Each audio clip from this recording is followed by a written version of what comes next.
علی باقیوف خلتی سفید دارد و خیراندیش مرادزاده برنده مدال برنجی بازی های آسیایی هنجاو در کورش سبزپوش از شهر کولوب است.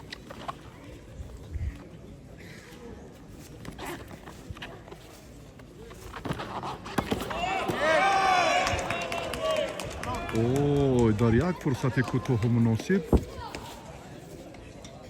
پهلوان آشنای تاجیکستان علی باقیوف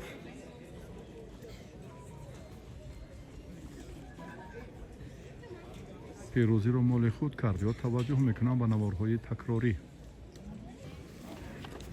بعد از بازدید نوارهای تکراری که مشاهده کرده شد، امتیاز حلال پهلو دانسته شد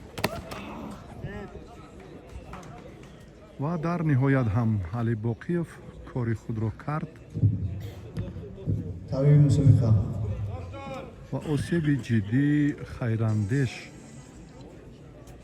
مرادزاده به کمک دکتر نیاز دارد.